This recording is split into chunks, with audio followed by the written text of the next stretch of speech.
Just come in, join us. We're starting the show.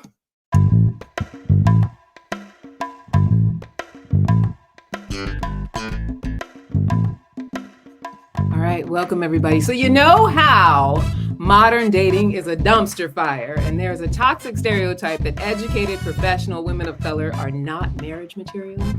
Well, I'm the one they call when they want to stop internalizing the racism and misogyny and actually get their gloat, their greatest love of all time. Hey, sweet babies, I'm Candice, and let me tell you, I've been where you are. For years, I was unclear about my love life and trying to achieve society's idea of a romantic relationship. My family's, the churches, the millions of romance novels that I read throughout high school, none of which got me anywhere but unhappy with my love life. So basically, it took abuse, grief, homelessness for me to learn how to let go of control and be guided to transform my love life. I broke free from those struggle love cycles and created a love life that I love, that loves me back. I got my gloat, my greatest love of all time, and now I am here to guide you to do the same. So I want you to join me on this journey from feeling disappointed in your relationship history to madly in love, from broken and guarded to whole and happy. I'm here every week, sometimes like today, with amazing guests. But I don't want you to just watch and listen. I want you to comment, engage, and be a part of the conversation. We are here. We talk a lot. You got to get in where you fit in. Let's get started. I'm so excited about my guest today. Her name's Kiran Bissoon. I call her Chef Key. I think a lot of people call her Chef Key. You can call her Chef Key. And she is a distinguished anti-inflammatory gut health and immune supportive food specialist and stands as a multiple award-winning Ayurvedic chef and nutritionist, ready to empower individuals on a transformative journey towards holistic well-being. Having courageously battled depression, anxiety, chronic illnesses, pain, digestive issues, and autoimmune disorders in her own life, Kiran empathetically understands the struggle for answers and the quest for a healthier life. Fueled by a relentless determination, she discovered the transformative wisdom of Ayurvedic food and nutrition and the healing potential of a balanced gut. Drawing from profound personal experience and extensive education, Kiran has become a beacon of hope for those seeking to free themselves of the trappings of their past and step into the present as the champion that they are. And today we're talking about eating your way to a healthy relationship. Let me bring Chef Key up. All right, my love, let me unmute you. Welcome, welcome, welcome. Hello. Hi, thank you so much for having me, Candice. I am very excited to be part of your podcast today. Honored and blessed, and to be able to share whatever I have been the keeper of, the knowledge that I am keeper of, because I know that this is not my knowledge. I just get to hold it and share it. So you are a vessel of healing, my love. That's right. I thank you for being here. I'm so excited to talk to you because, like we were saying earlier, we were having, pre-show chit chat, and my personal experience with food has been dysfunctional for most of my adult life. And I feel like there's something about, I know that you're in Canada now, right? Yes. Definitely here in the US. I can't speak for Canada, but I do feel like it's somewhat of a Northern American thing because we were talking about processed foods and, foods that are available to us. And I think that it's such a common thing that because of a lot of the foods that are available to us, we end up with food dysfunction, whether it's around weight or sicknesses and things like that. Would you agree with that? I agree 100%. If we look back real quick, you just think about how your grandmother grew up. There was no convenience food then. Yeah. It was you eat what you grow. Yeah. You eat what you farm. And so their mental health and the level of activity, your grandmother wasn't going to no gym, right? But she was working. There was constant movement that way. So our generation, however, has been born and bred in the land of convenience. And that means convenience in food, convenience in lack of mobility, because we're not having to forage, farm, and do everything for ourselves. We have other ways of living and earning money now. And that, unfortunately, in North America has had a major impact, as you say, on our relationship with food and everything around. As soon as you have an ill relationship with food, you got an ill relationship with everything. Because it is the fuel. Yeah. It is what the body needs to feel good, to do well. I was just telling my class just before this, I have a private membership group called Feed Your Joy. So I teach in that group every week. And I was just saying to them, remember that your body is your closest and best partner in life. Yeah. It has one job. The body was given one job. It is the most miraculous machine on the planet. There is nothing man has ever made is like the human body. It is phenomenal. Yeah. And it is the most healing, self-healing machine. Its one job is to support you for the number of breaths that you are supposed to spend on this earth. However many breaths you've been given, it knows instinctively, I'm supposed to last until that last breath. So when it is in balance, everything feels good mentally, physically, everything, your joy is pouring out and everything in life is going well. Yeah. But the minute something goes out of balance, then it's like a ripple effect. Yeah. Everything starts to kind of tweak and twerk in a way that's not beneficial to you. So I've had, because I specialize in diabetes and cancer, Alzheimer's, and heart health and gut health, obviously. I have a lot of clients coming to me saying that why does my body hate me? I know that feeling. Right? I've said it myself. Why do you hate me so much? I've done so much for you, but you haven't. Yeah. It is reacting to what you started up here. And then you sent the message to your gut and it manifested an emotion that created a feeling that found a weak spot in your genetics, woke up that genetic, or amplified that weak spot, and now you feel sick. Well, who started it? Yeah. You started it up here. Yeah. So what's your body's always working with you, not against you. I agree with that. Like, that's something that I had to learn, that your body's working with you. But I think also in what you're saying, it starts up here, but also I think we're sold such a bill of goods around what actually will help us with up here. Like, what are the things that we're supposed to be putting in it so that it will do well? Like, I think, I don't know, in the US, there's a lot of things that are sold as like health foods and good for you. And they're just not. And they're so not. I saw a meme a couple years ago that went around on Instagram saying, if it comes from a plant, eat it. If it was made in a plant, leave it. That was so simple, right? You just sing that little rhyme to yourself. Yeah. If it comes in a box, in the frozen section or in the aisles of your grocery, you got to think. I had a partner of mine say to me one day, you really got to think, what are they putting in that box of food that allows it to stay on the shelf for 3 months at a time? Right. Whereas if you had a Whole Foods version of that food, within 24 hours, it's no good if you leave it out. Yeah. Right. So, convenience foods, I'm not against them. Let me tell you, I'm a chef, so I cook for most of my life, and it's exhausting. So, and I also have nerve damage running up and down on the right side of my body from my neck to my fingertips. So my version of convenience food is paying because I can afford it. It's within my budget. I make it within my budget to have somebody else cut up the vegetables for me. Gotcha. Whether that's pre-cut vegetables, whether it's frozen vegetables, whatever I need to do. So I am not standing there chopping because it is detrimental to my physical health, which then becomes detrimental to my mental health, which then affects how I show up in the world. Yeah. But boxed foods, sure. If I feel like buying it, I was saying to one of my students earlier, my mom's not feeling well right now because she's having some dental problems. And so she always makes all her food. My mother is the most fussiest person when it comes to food on the planet. Only likes a very small amount of types of food, and only if she cooks it. God help me, the chef, if I decide to cook it for her. No, you don't know how to make it. Okay, I just feed hundreds of people, but that's okay.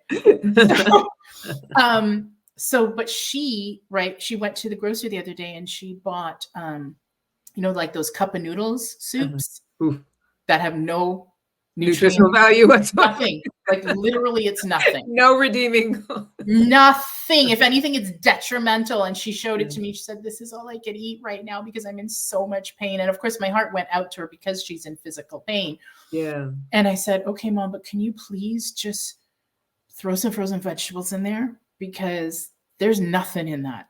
Yeah. If anything, it's destroying your gut health. So could you please, this is a convenience food because you have no time, no energy, and no mental capacity to make anything. I understand that, but can you throw something in it that's real? Yeah. So if you're going to have a convenience food because this is what your budget says, that's fine. If you're going to have a convenience food because you haven't made, at the moment, there's not time that you could see in your day to do better, that's fine. But find a way to get some real food in you. Because the problem with the convenience foods, and I'm talking about convenience foods that come in a box, whether it's in the aisles of your grocery or in the aisles of your freezer section, the problem with that is for them to become shelf stable, they have to be filled with preservatives and additives for their life, for the length of time they need to stay on those shelves. Unfortunately, your body only responds to real food because it's from the earth. It's made of the 5 elements. So it responds to other things that are made of the 5 elements. And then it supports you that way. When you bring in synthetic fibers, synthetic foods, things that are unfamiliar to nature, remember, we are of nature. Yeah. There's very little that's different between me, the dog outside, and the blade of grass. Yeah. Outside of my mental capacity to think for myself. There's very little difference otherwise. We are of nature, so our body responds to things that are of nature. Yeah. Things that have been taken from nature and twisted and turned and tweaked and processed that no longer look like what it started with from the farm, that's your body then responds negatively to it because it is unfamiliar. It's like, it says, I don't compute. Yeah. And so you do that chronically and consistently, now you're looking for trouble. Yeah.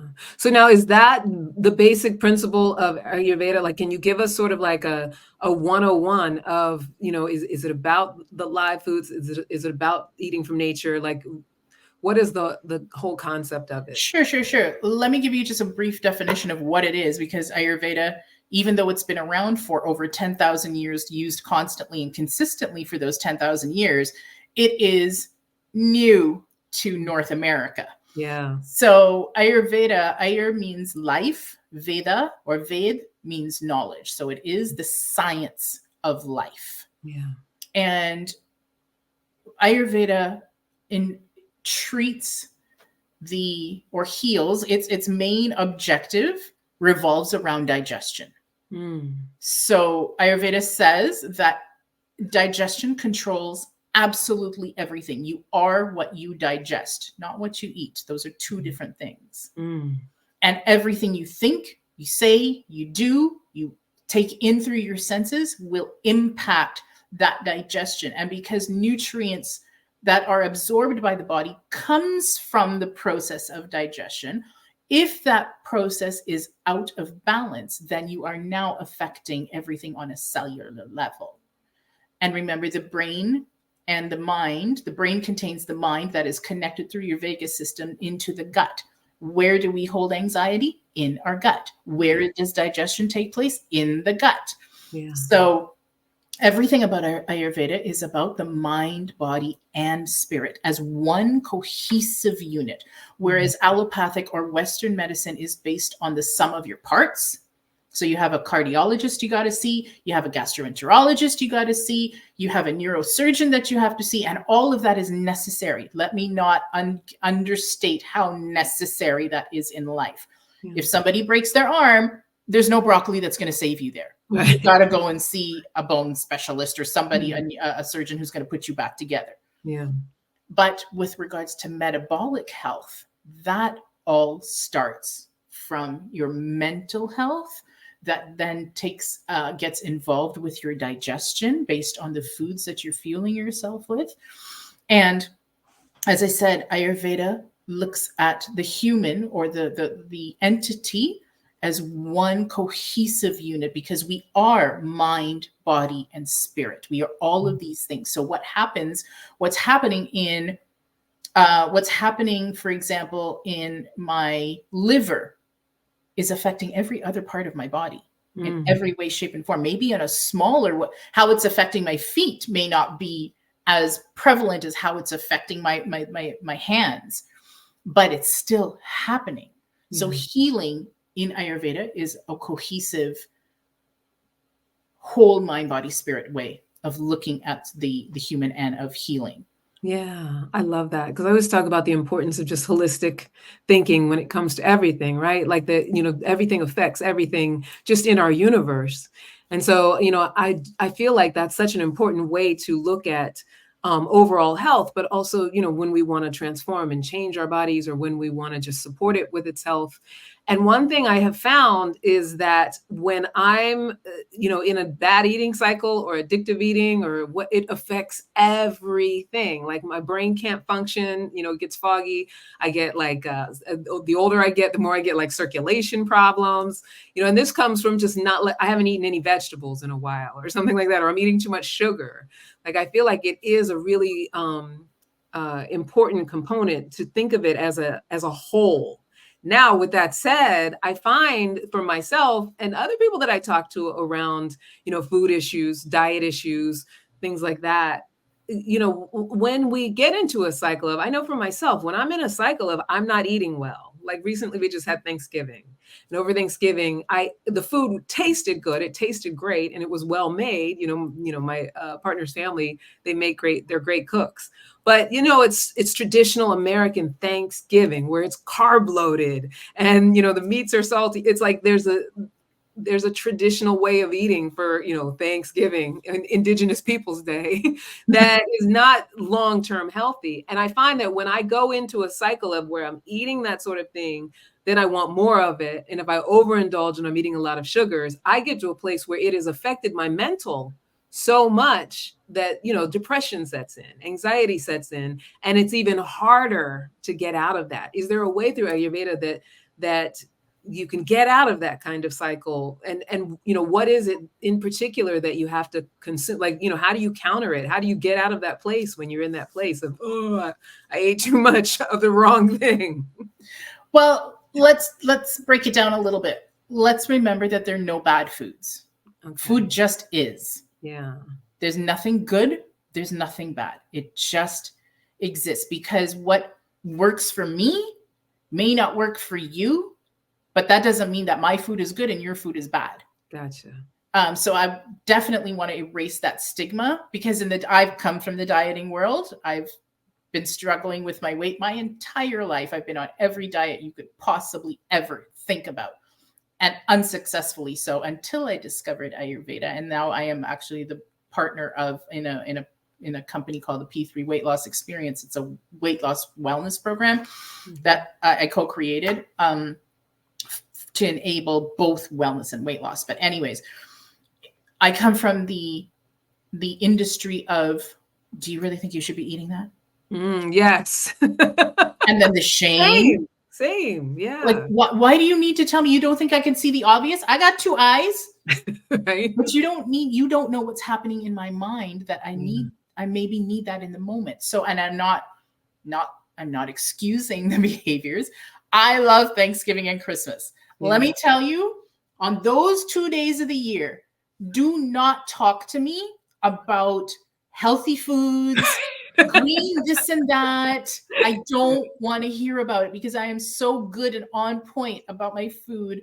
Let's call it 90% of the time. If I want to indulge in some mashed potatoes that is full of butter and cream, leave me the F alone, because I will be better the next day. I'm telling you, my body will respond and say, we weren't really good with what you gave us. So I'm going to send you over to the toilet for a few hours. Yeah. And you're going to feel real bad. And then I'm going to say, you're right. I'm not doing this again until next year. Yeah. So enjoy. My point about saying that is to enjoy your cultures and traditions. But remember, it is not Thanksgiving every day. Yeah. It is one day for the year, maybe two, because you have some leftovers. But then you got to think to yourself, are you playing the long game or the short game?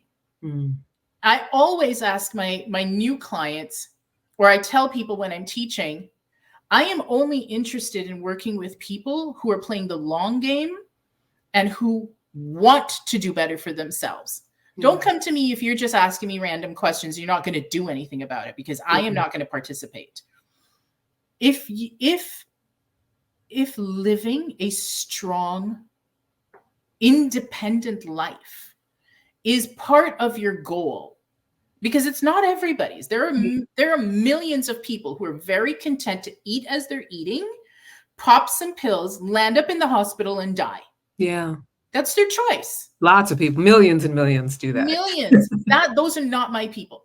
Yeah. My people are, I made a commitment to my family and myself and my friends and those who depend on me to be as strong and independent as for as long as I possibly can, and as pain-free and medicine-free for as long as possible. That's me playing the long game. So great. So I had my Thanksgiving dinner. I indulged. I loved it. We have some leftovers. I'm going to have some tonight too. But if I eat like this consistently for the next few weeks, is that contributing to my joy? Is that feeding my long-term joy, or is it hindering it? Yeah. And I tell myself that I have that conversation with myself all the time. Yeah. No, you know what? I love mashed potatoes. I love potatoes. I'll eat potatoes every day if you give me a chance. There's nothing wrong with potatoes. But how can I enjoy my potato, have that satisfaction, but have it feed my long-term joy? Well, I won't slather it in butter and cream and cheese, because then it makes the potato a hindrance to my health. I could keep the potato. I could boil it in stock. I can add herbs and spices to it. And maybe if I need to have a bit of a creaminess to it, then I could use a little bit of plant-based milk just to add a little lift and lightness to it. So then I still have the potato. The potato still gives me all the benefits, and I can have it long-term, and it won't have any ill effects on my health.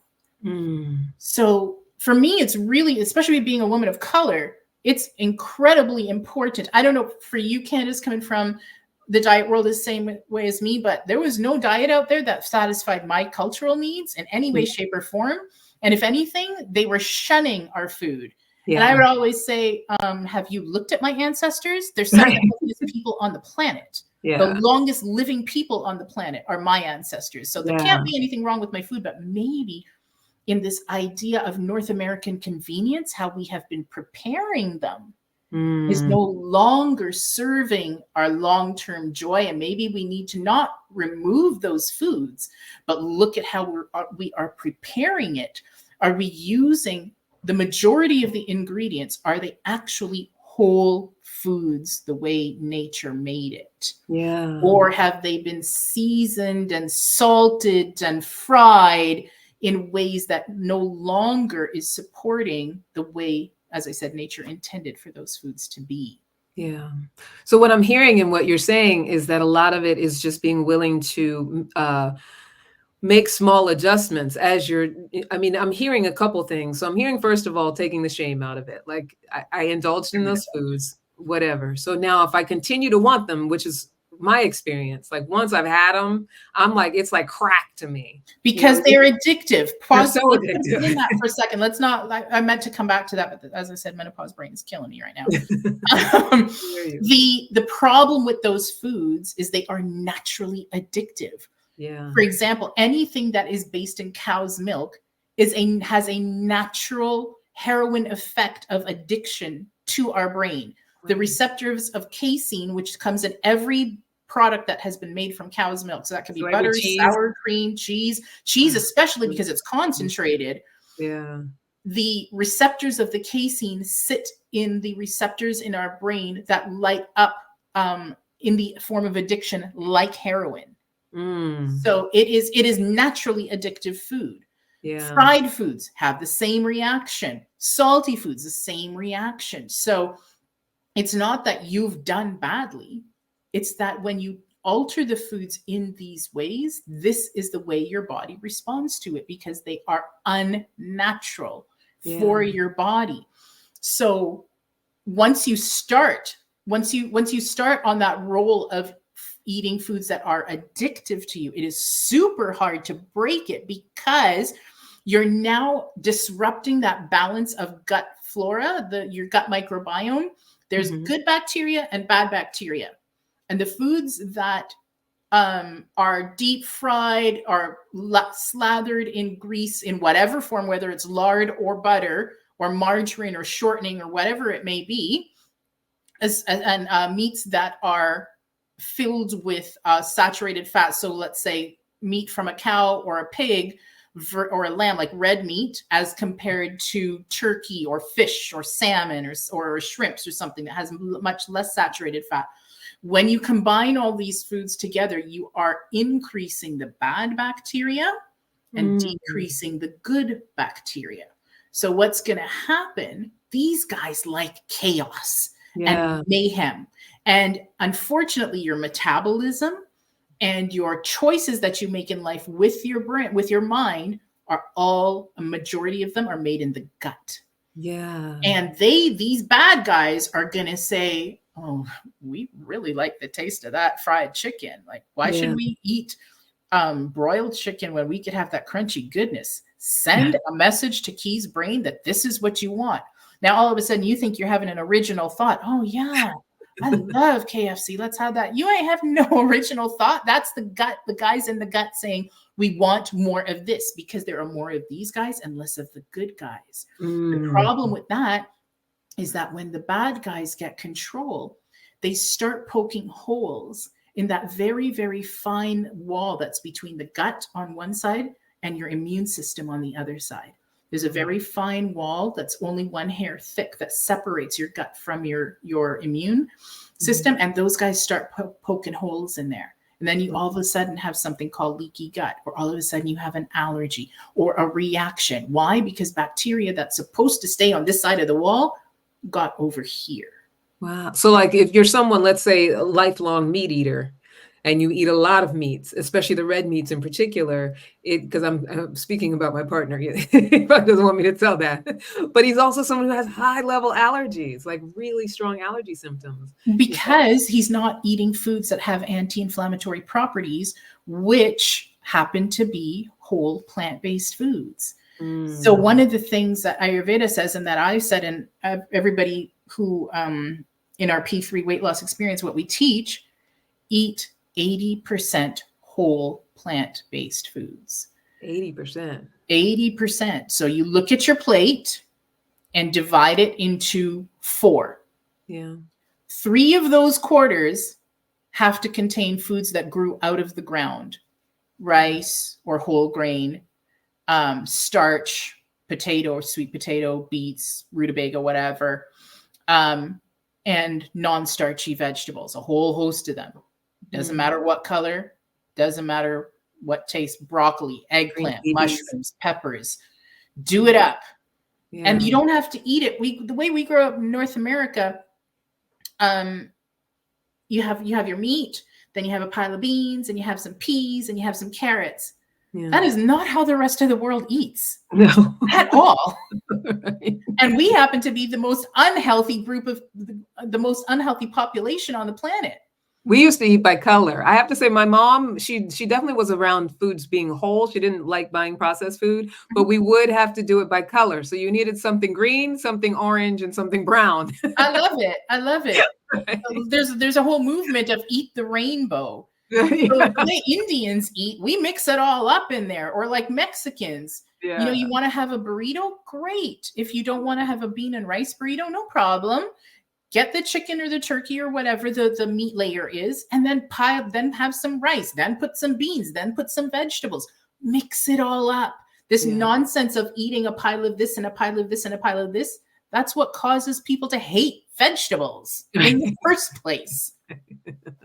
You want to improve your relationship with food by thinking to yourself, this is self-love.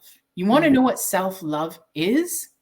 It's feeding yourself and feeding yourself the foods that are going to support your long-term joy, if that's your goal. Yeah. Feeding yourself the foods that will support your goal. If your goal is to be around to watch your granddaughter walk down the aisle, you got to eat like that most of the time. Yeah. What is most of the time? 80% of the time. Yeah. If you have 12 months to eat well, or let's break it down further. Let's say you have 21 meals that you could have in a week, right? We've got 7 days a week, 3 meals a day, if you're eating 3 meals. Mm-hmm. We'll just use that number because I'm not good at math. Mm-hmm. So we can easily say that 80% of those meals, so there's easily 2 days, let's say 2 full days where you don't even have to eat well. Yeah. If your life is going in such a way that it's not convenient for you to feed your joy with all the foods, the whole foods, mm-hmm. then give yourself some grace. Okay, well, these 2 days, I can't cut it. I just can't do it. But it's okay. Yeah. I still have 5 other days to show up for myself. Yeah. For example, for me as a chef, I own a meal delivery service in Toronto, and I am on those 4 days that I'm cooking, Sunday, Monday, Tuesday, Wednesday, I don't eat well at all. It's really bad.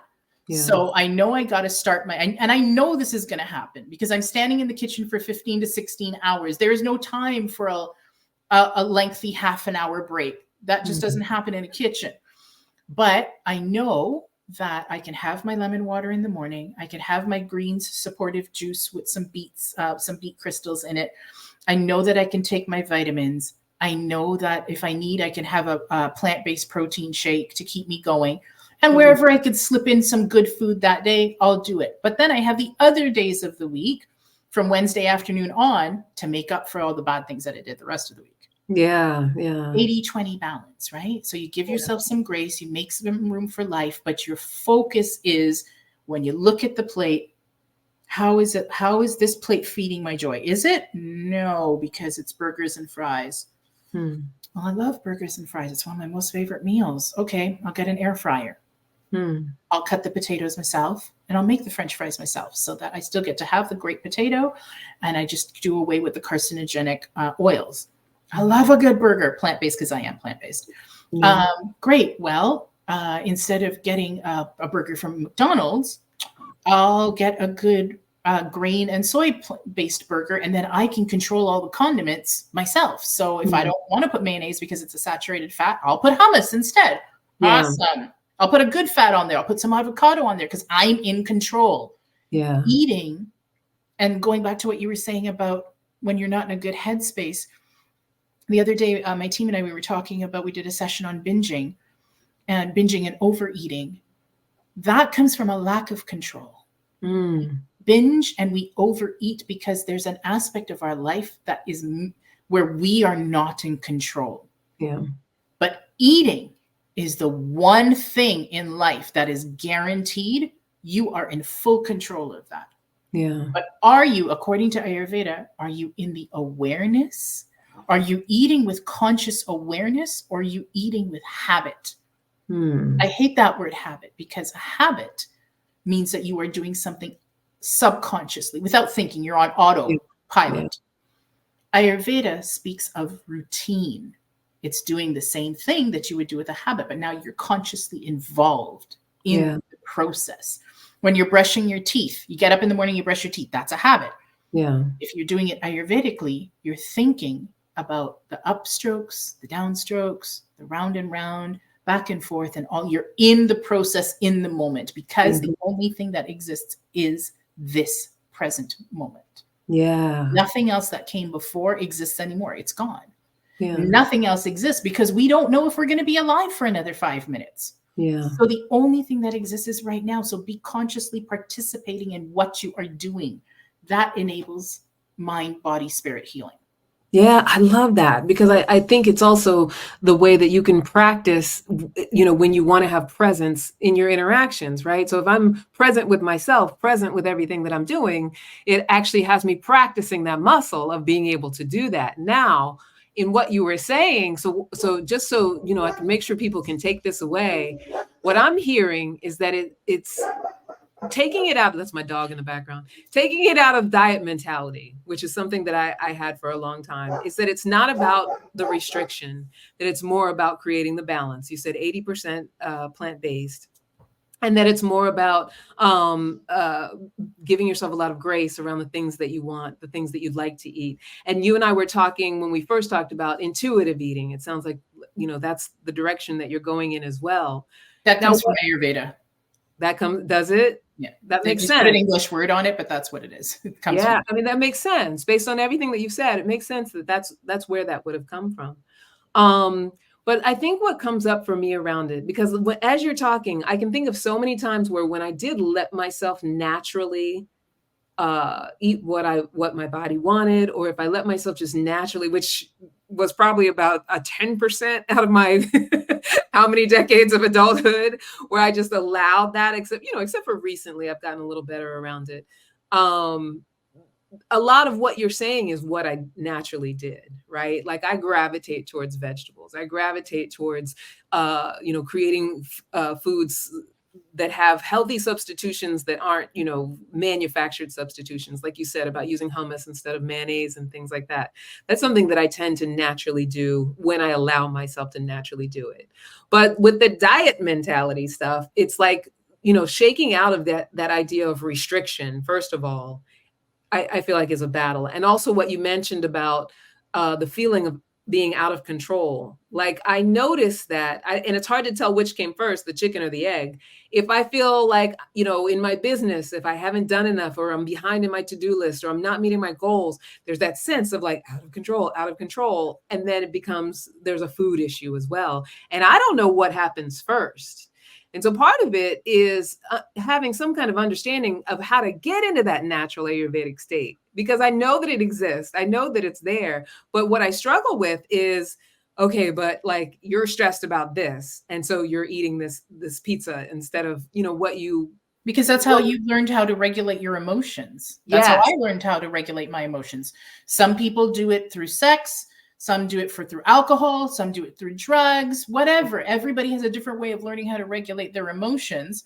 And those of us who come from the constant cycle of the diet world, you regulate our emotions through food.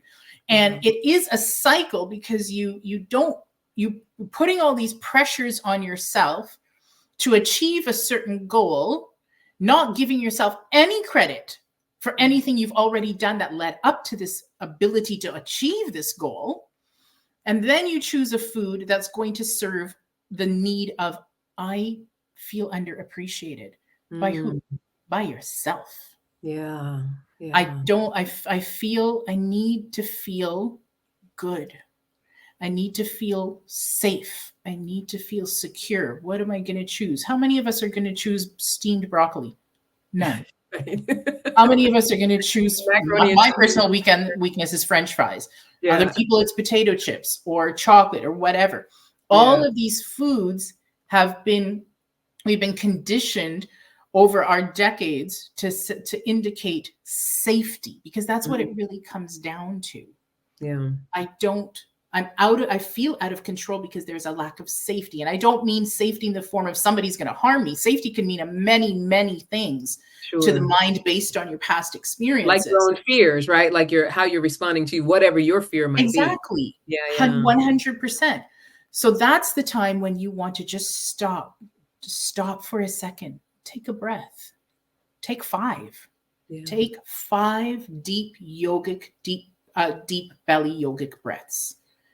You have the control to do it. You don't have to reach for that food that you know is not going to support you. You don't have to do that first.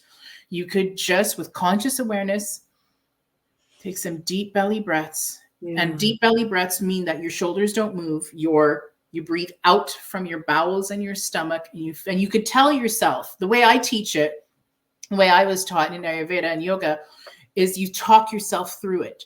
You put your hands on your bowels and you say, close your eyes and you say, I'm filling my bowels. I'm filling my stomach. I'm filling the lower lobes of my lungs. I'm filling the upper lobes of my lungs. And that takes about a count of 4.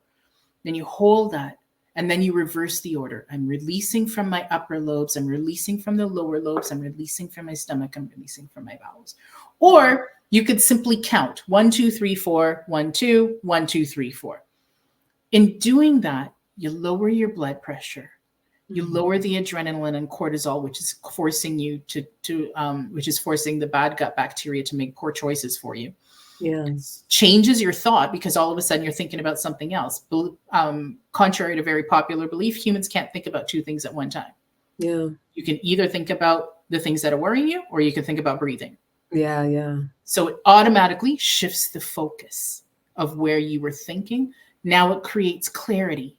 Now there's some tranquility and some peace. Now you could think to yourself, I'm not feeling my best about myself right now, but I have some dates and some dark chocolate. I think I'll just have some dates and dark chocolate instead. Yeah. That's okay. Because the sweet taste in Ayurveda, there's 6 tastes, and the sweet taste is the one that registers in our mind from hunter-gatherer days as survival. Which now shows up in modern times as confidence, safety, security, love, comforting, nurturing, all of those things. Yeah. But because we live in North America, we're not going to gravitate towards mangoes and dates. Yeah. We're going to gravitate towards fried foods, crunchy foods, and candies and things like that. Yeah. So you just need to breathe. Yeah. All you got to do, the easiest thing that I could say, the simplest, quickest thing that you could do in any circumstance, no matter where you are, is stop. If you have to remove yourself physically from the situation, because maybe it's an altercation you're going through and you need to just excuse yourself and go to the bathroom and just stand there and take some deep breaths. Yeah. You'll notice instantly.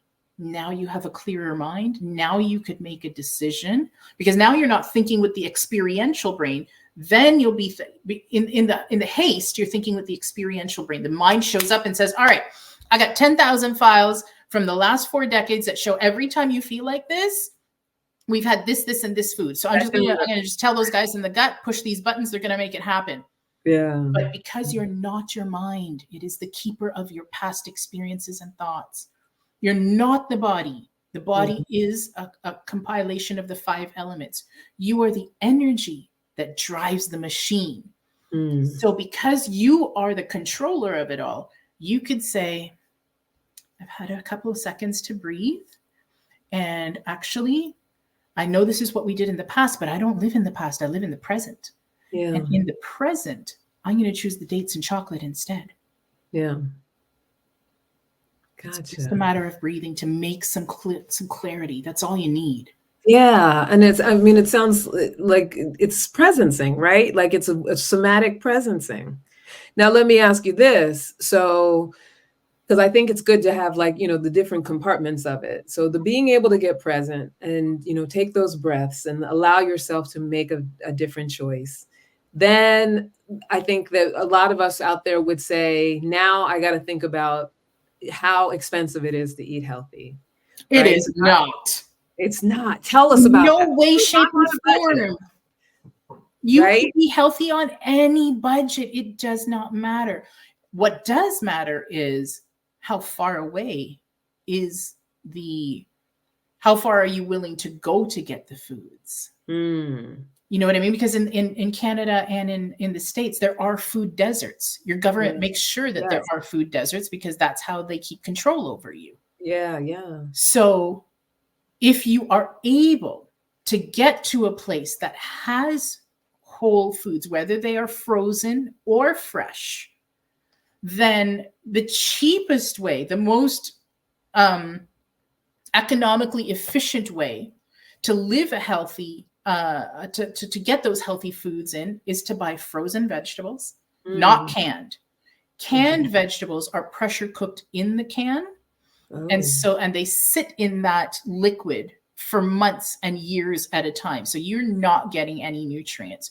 You're better off to get the frozen vegetables because they are picked at the height of ripeness and flash frozen.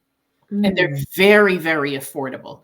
Try as often as possible to get vegetables where when you look at it, you could recognize that's a broccoli or that's a mushroom, rather than the itsy bitsy pieces that you're not sure which side of the bean they chopped off there. So try to aim for frozen vegetables if fresh, especially If you live where I live in Canada in a colder climates, fruits and vegetables don't get to ripen in my country. They're picked in other people's country and ripen on the truck. They're picked green over there and ripen on the truck and then get to me.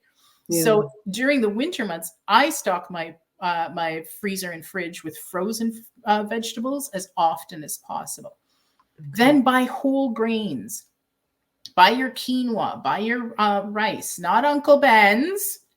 Buy rice that takes a minimum of 20 minutes to cook. Black, brown, red, basmati. It doesn't matter. It does not matter the color of the rice or the quinoa or the millet or the farro or the frica, any whole grain. It doesn't matter. You don't need a lot. When you go to eat, you only need half a cup a day. So, you buy a bag of white basmati rice. Great. It's going to cost you about $6, but that bag is going to serve you about 20 times. Yeah. Then buy your legumes dry if you can afford it.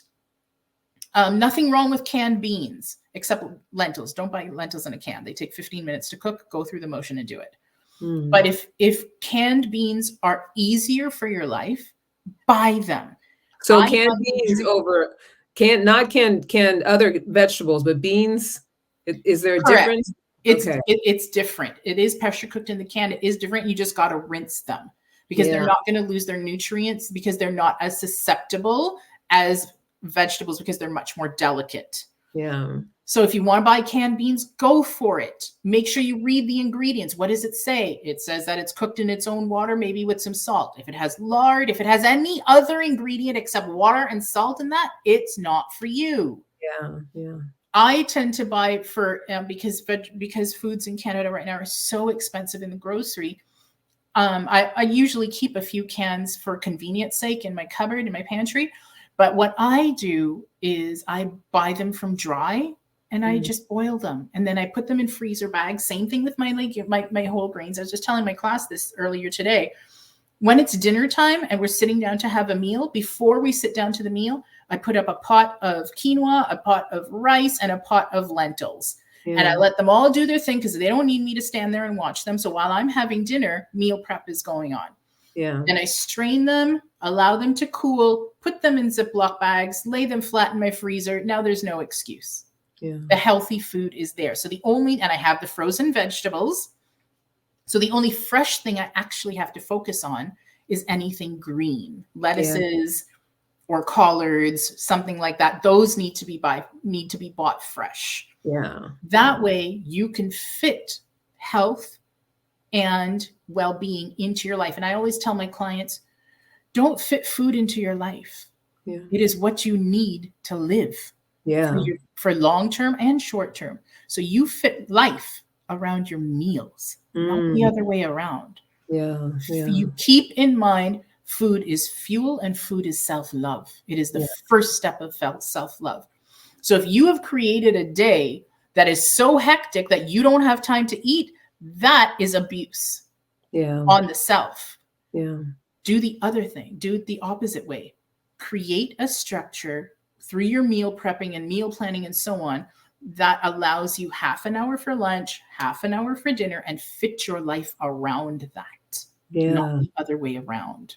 You are not doing anybody any long-term service by doing it the other way around. The most important thing to remember about that is chronic illness. So that could be heart disease, that could be diabetes, that could be cancer, that could be Alzheimer's, that could be a whole long list of 300 things. Takes an average of 20 to 30 years to develop. So what you're doing today, you're going to either benefit or reap the consequences of it 20 to 30 years from now. Yeah. Alzheimer's takes 40 years to show up because the brain is so magnificent. So yes, there are specific foods that you could eat to combat all of this. The quickest answer, make 80% of your meals whole plant-based foods. Yeah. Make all of your meals whole foods as frequently as possible. So instead of buying ground beef for your tacos, get chicken thighs, roast them off and cut them up into slices and use that. Yeah. Throw in some lentils, throw in some walnuts and make a bunch of vegetables. Put them on top. Yeah. Awesome. Yeah. I'm a chef. Ask me. Right. Ask me. I'm awesome at what I do. Yeah, I'm going to make sure that people can ask you, because in what you're sharing and in this discussion, I titled the show "Eating Your Way to a Healthy Relationship," because I, through my own experience, through clients' experiences, feel like what makes this so important beyond just whether you can fit into a size 6 or whatever, or the external things that it does for you. I think, for me, it really affects my mood and how I operate with other people. A lot of the people that listen, a lot of the people that I interact with are on a dating journey, or they're newly in a relationship. And, and I consider myself in that as well. I've been in my relationship for about 1.5 years. And I notice how, when I'm navigating in my relationships, and how I've navigated in past relationships, when I'm not doing these things that you're talking about, when I'm not focused on, the ways that I can create solutions around food, and how I can be healthy around it, and how I can develop that healthy relationship with food, what's happening in my love life is mirroring. Right. So I'm either doing addictive things in my love life. I'm having old addictive behaviors. I'm acting, like you were talking about, out of my fears. I'm feeling in a way that makes it impossible for me to focus on what's working. I can only focus on what's not working.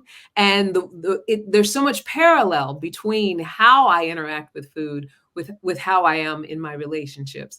And so, my idea, with doing this whole topic is getting all of us to have an understanding, because it's crazy, because even in knowing it, I just recently have gone through a thing where I start to feel bad about things when I'm not taking care of myself in that way. Like you said, the self-love piece, right?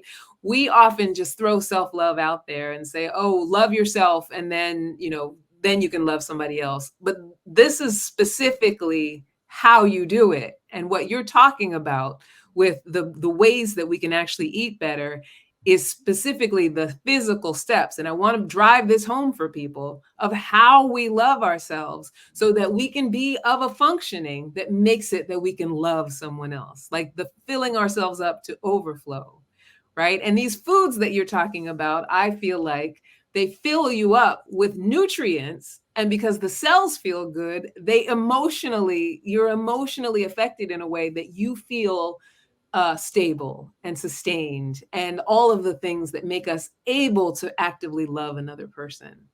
I Right? agree 100%. Right? 100%. I'll give you a quick example. I've been happily married for 17 years now, but my first marriage was a verbally and emotionally abusive marriage. And I was obese. I was at the worst weight of my life during those 8 years of the abusive marriage. And there was no self-love, because I was like a doormat for my then husband and his mother to, I was raised as, and still am, a very strong, independent, confident in my knowledge person. Yeah. But I allowed them at that time in my life to completely crush me, like an ant that you crush into the ground. Yeah. And then I started believing the stories that they told me about myself, of how worthless I was. And so the food choices that I made reflected how I was feeling internally, because I was reaching for foods that would give me that instant, not gratification, but that instant feeling of, you're not as worthless as they're saying you are. Yeah. But it's a quick high. Yeah. It's like taking a shot of something, right? But then as soon as you get that quick high, because this is the first time you're feeling good for the whole freaking day, you do it again, and you do it again, and you do it again. Now you've created a response. So now what's happened? The mind and the gut have talked. The mind has said, I feel like shit. Yeah. He sends a message down to the gut. Gut says, we're going to create some feelings to match the word you're telling us. So this feeling of worthlessness and listlessness, and lack of confidence and everything else. Do these feelings match the word you're telling us? Sends a message back up. So remember, for every one message that the brain sends, the mind, not the brain, the mind sends to the gut, 9 messages are sent back up. The gut that controls it. Yeah. That sends back up to the mind. The mind says, yeah, that's it. Awesome. So now life goes on. And you come up against a day where you're just not feeling yourself. And the mind says, hey, it's one of those days. The gut guys say, yo, we got this under control. Every time in the past, you've said you set these words down. We've pushed these buttons and you said you feel better. So we're going to add the food that we need to push these buttons are the chips and the chocolate and the candy and the pies and the French fries. And your mind says, okay, no worries. I'll tell Candice this is what she needs to order. Great. We get it. We got it. So that's where the self-awareness of taking the deep breath comes in. So for me, in the moment, I went through 8 years of it. There was no awareness because I just needed 5 minutes to feel like a human again, like I had some value in life.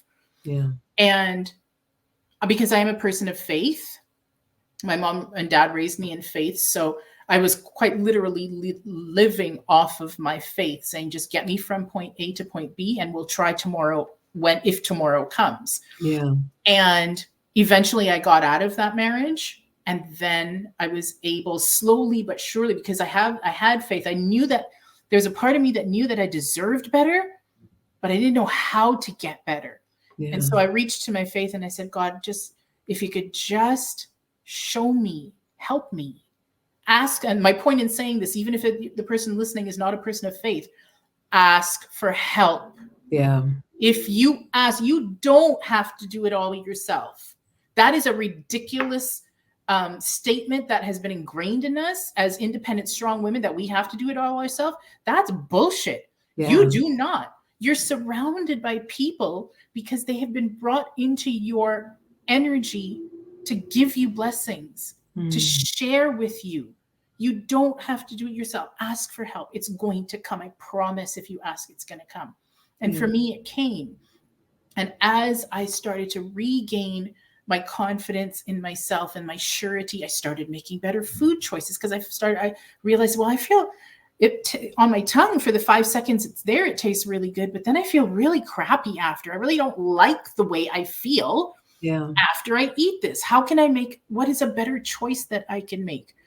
And slowly as you improve the gut health by making better choices, then the mind has to now store that memory. Oh, now instead of going for the French fries, now we eat dates and chocolate. Okay, no problem.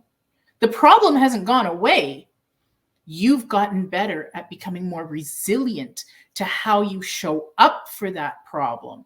So then when there is resilience within you, then you make better choices, then you improve the gut health of your microbiome, and then overall your mental and physical health changes. But it has to start with you wanting it. Yeah. I wanted, in those years of misery, I knew I deserved better. I wanted better for myself. I didn't know where to start. So I reached out for help. In my case, help came from God directly. Yeah. But in terms of how I started looking at myself, for other people, if you're not a person of faith, that's fine too. It's in you. Yeah. The soul is telling you, ask for help. You know, Sally runs Sally's a therapist, or Sally's a hairdresser, and she listens anytime I sit in her chair. She'll listen to me, and she actually says some things that really, they matter. So yeah. Maybe I'll call Sally. Ask for help. It will come. Yeah.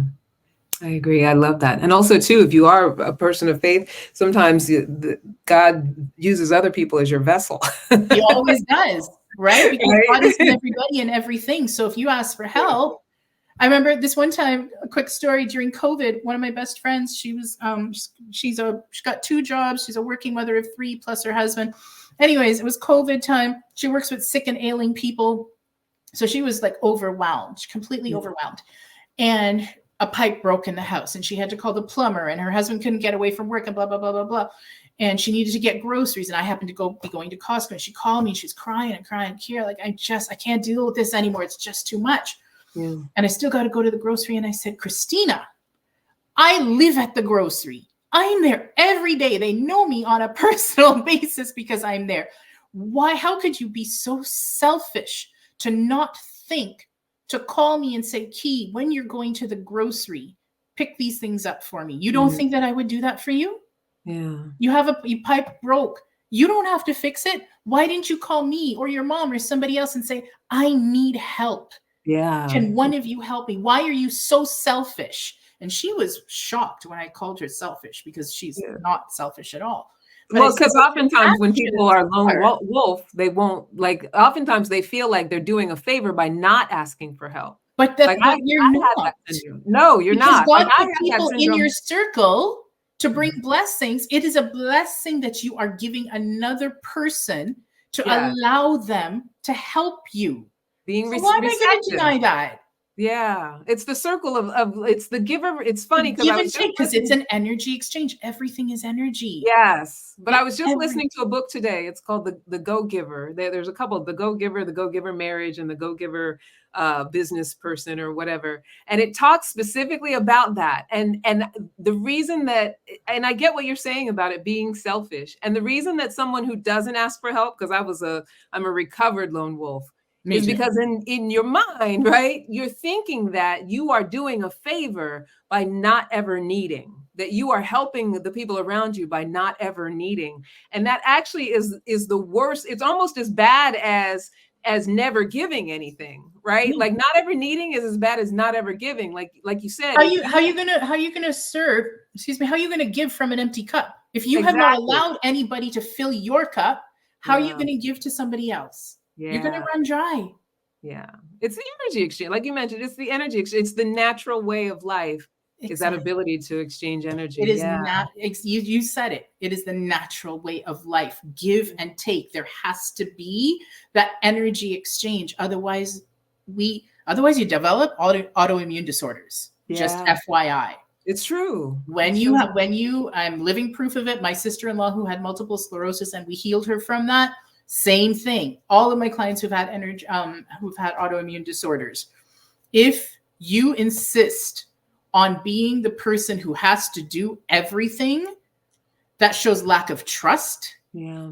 That puts way too much pressure on yourself, and it creates havoc and chaos within the mind, which then settles into weak spots that create this idea of becoming a people pleaser, which is one of the things that all people who have developed autoimmune disorders have. Yeah. I'm speaking from personal experience. So ask for help. That's why people are around you. Yeah. Allow that love to flow. Self-love. Self-love is not getting a manicure and pedicure. I'm sorry. Right. It's I always say that too. It's not that external stuff. Although there's nothing wrong with those things. Not at all. Because beauty is part of self-love too. But my question is, can you look at yourself and love yourself just the way you are? Just because we were talking about this before we started. I am worthy because I exist. Yeah. Because of the 8 billion people that are on this planet, there is only one of me, which makes me worthy, unique, and valuable because I am one of a kind. It doesn't matter what I look like. It doesn't matter if I need to lose 20 pounds. I know I need to lose 20 pounds. That's not your business. That's my business. Leave that with me. Yeah. And it's more important if I show up loving myself, because I cannot, coming back to what your whole podcast is about, and you said it over and over, you cannot love somebody else if you don't love yourself. Why? Energy exchange. Yeah. If the vibe you are putting out is that I am not valuable, then you are going to attract, because like attracts like, you are going to attract those who tune into that radio station of I am not worthy. Yeah. But the minute you start to feel your self-worth because you are a unique creature on this earth, unlike anything else ever in the past of human history, and once you leave this earth, ever to exist again in human history. If you remember that and you start to show up with that self-love, that I am worthy because I exist, then those who are meant to be in your life will find that radio station, tune in, and show up. Absolutely. Absolutely. Which brings us to the big question I ask everyone. Tell us, what is it that you love the most about being a woman of color? As I had mentioned before in the chat, before we started, in my whole life, nobody has ever asked me that question. I think it's the most brilliant question that you could ask somebody. Thank you. And the answer is everything. Yeah. Being a woman of color is my pride and joy, especially speaking of me specifically, because I am Canadian. So I have all the Canadian culture. My parents are from Trinidad in the Caribbean. So I am Trinidadian. I am Caribbean. That's another set of culture. And I am of Indian descent. That's another set of culture. Yeah. So being a woman of color is the greatest thing in life for me, because I have so much culture, tradition, and heritage, so much strength and power in that, because of the oppression that my ancestors went through from the time the British were in India, ruling India and treating my ancestors like they were nothing, to then my ancestors replacing your ancestors in the Caribbean after slavery was abolished. They went to India and they picked us up and they brought us under the guise of indentured laborship, which is a fancy way of saying slavery. Yeah. So having all this generational trauma, but I choose on most days to not look at it as generational trauma and more of triumph. I get to sit here on this stage with you because my ancestor got on a boat and survived the 7 seas, survived the type of slavery that they endured in Trinidad, for my parents to get on a plane and fly to Toronto so that I could be here today and speak about how incredible it is to be a woman of color living and thriving because of my ancestors, because of the choices they made. I get to be who I am, and I'm truly grateful for that every moment of every day. I wouldn't have it any other way. God knows what he's doing. Right.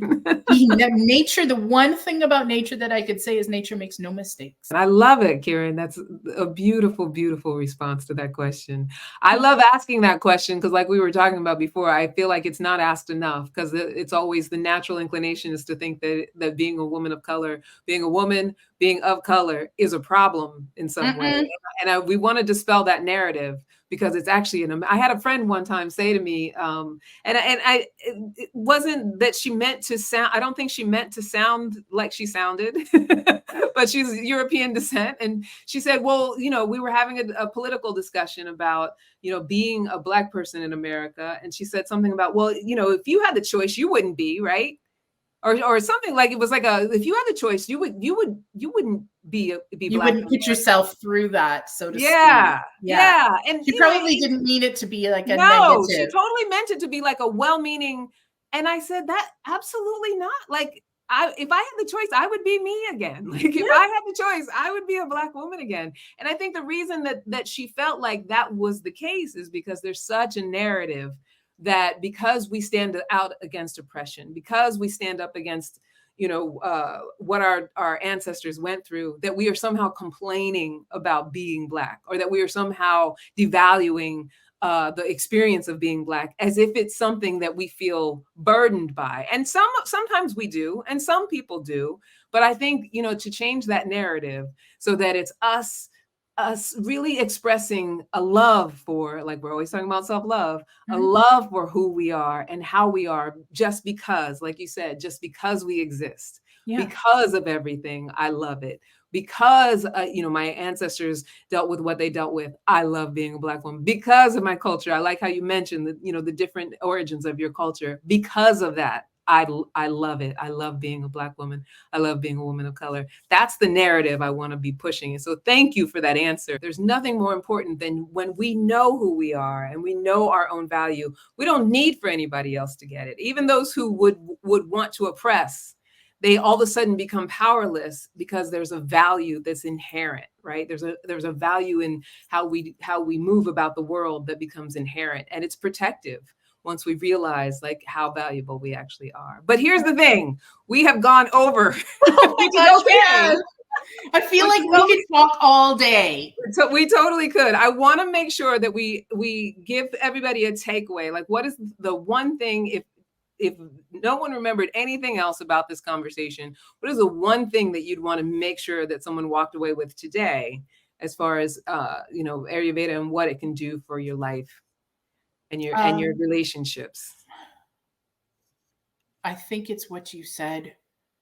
If you feel love for yourself, and even if love is too strong of a word that you are using right now because of your past life, your past situations, and even maybe possibly your current, if you could like yourself as much as you like your loved ones, then that is the first step in making better choices for yourself.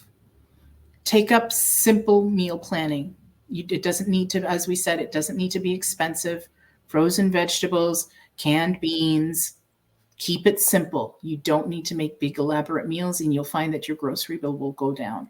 Yeah. As soon as you can alter that gut health, everything else falls into place. So it really has to start with, do you see value in your existence?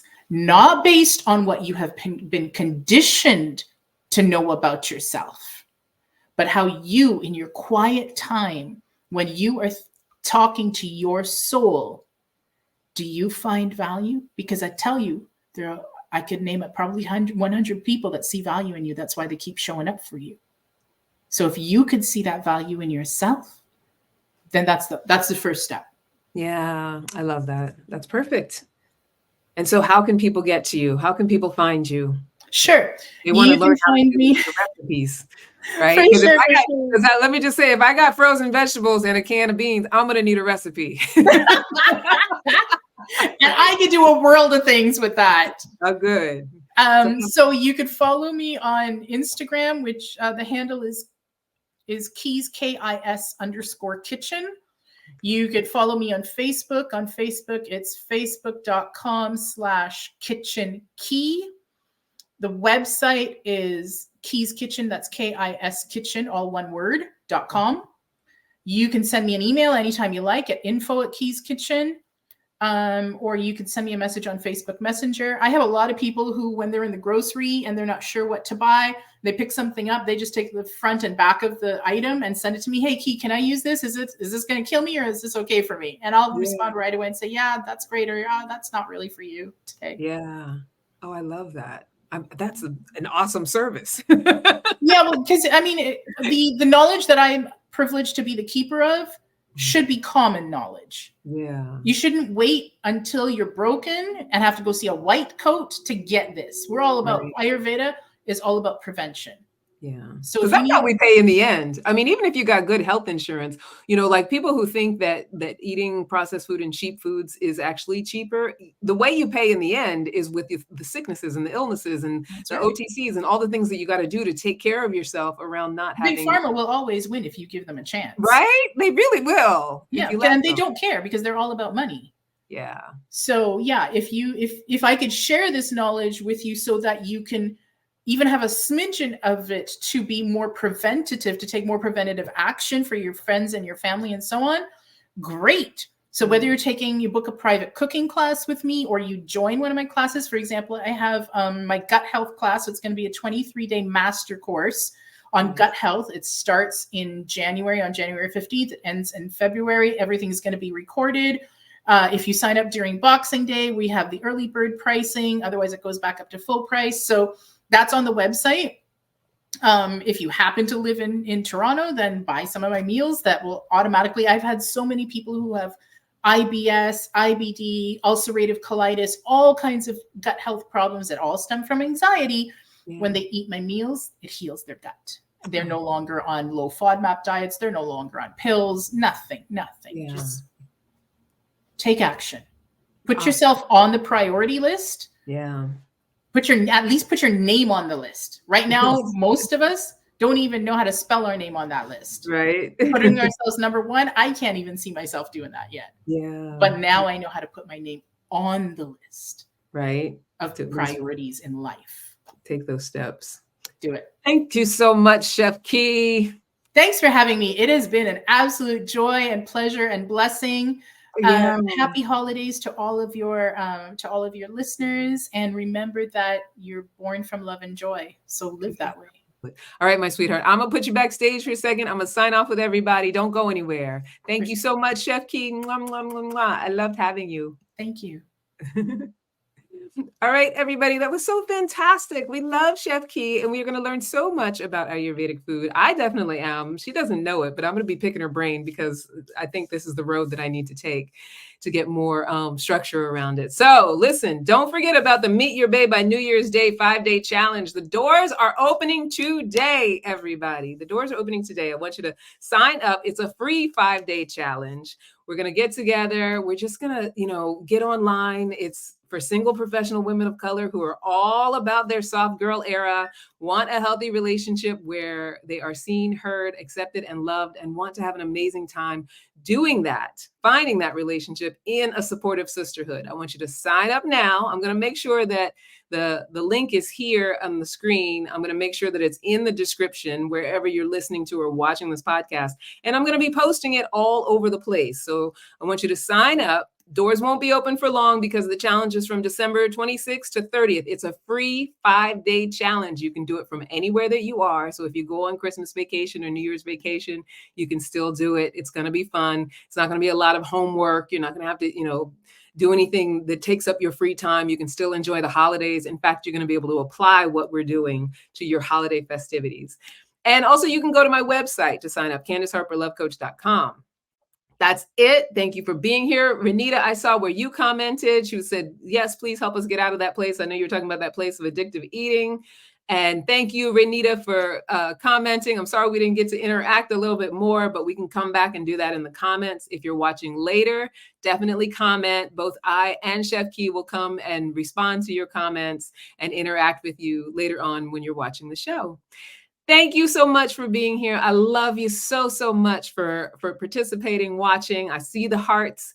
Thank you, thank you, thank you. Until next time, keep being unapologetically lovable. And don't forget to give yourself grace. Mwah, mwah, mwah. Bye now. Love you. Bye.